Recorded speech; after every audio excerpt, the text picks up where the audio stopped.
Quitting smoking isn't just about breaking a habit, it's about redefining who you are. The emotional aspect of smoking oftentimes makes quitting harder than people expect. Let's talk about why this is and how you can succeed. For many people who smoke, smoking becomes tied to how they see themselves fundamentally. You see that people, and this might be you, define themselves as a smoker. So they start to view themselves at a core level as somebody who smokes, right? As a smoker.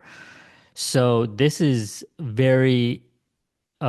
big problem when trying to quit smoking because when when you see yourself or if you see yourself as a smoker, then quitting feels like you're losing a part of who you are fundamentally. So obviously, this is a big problem. And this is why direct attempts to get somebody to quit smoking using logical arguments fail most often because of this issue that people see themselves as smoking. They see these logical arguments as an attack on their core identity. So nobody wants their core identity to be attacked. And this is what happens when people use logical arguments as a way to try to persuade smokers to quit. So when quitting smoking, we must start to work at the identity level, right? We have to start to shift the way that you see yourself fundamentally. You have to go from being a smoker to not even a non-smoker exactly, but rather to where smoking is just something irrelevant.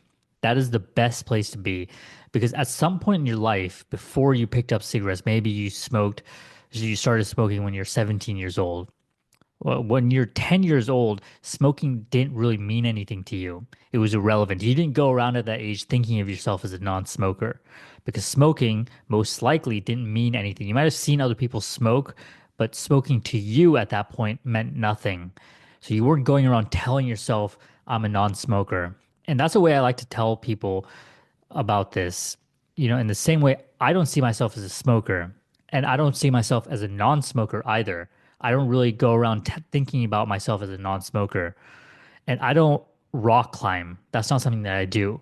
But I don't go around thinking of myself as a non-rock climber because it's just not something that's relevant to who I am. And in the same way, smoking, when you become a non-smoker, is not something that you have to go around telling yourself that you are. It's just something that's completely irrelevant to your identity. So, in the same way that when we were little and we had a pair of shoes that no longer fit us because we outgrew them, but we felt the shoe start to feel tight around our feet. And we knew at that point it was time to get a new pair of shoes because we could literally feel the shoe getting tight around our feet. And it wasn't an emotional experience to let go of those shoes. We didn't really think to ourselves, on Monday will be the last day that I wear this pair of shoes. And on Tuesday, I'll get rid of them and get new shoes, right? It wasn't an emotional experience. We just knew it was time to get new shoes and we just took it off and put it away and got a new pair of shoes. And in the same way, smoking is squeezing a lot more than shoes ever did, right? Squeezing your arteries and squeezing your lungs and squeezing the capillaries around your eyes, making your eyesight go dimmer. It's squeezing years off your life, literally. So smoking is squeezing a lot more than shoes ever did. So it's time to let it go and move on, right? Maybe at some point in our life, that identity served us, maybe to fit in or, stick it to authority or, feel rebellious, whatever the reason was. So at that point in time, that identity of smoker might have, done something for you, but now it's useless and it's squeezing a lot out of your life. So it's time to just let it go and put it away. So becoming a non-smoker and really moving beyond anything smoking related comes down to the way that you see yourself in your mind.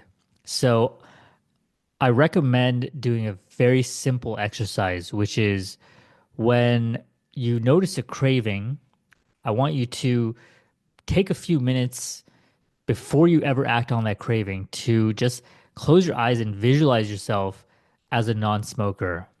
Visualize the benefits of being, somebody whom is beyond smoking altogether, right? The increased energy, um, the better breathing, the just clearer skin, the clean smell, noticing all of those benefits of being a non-smoker.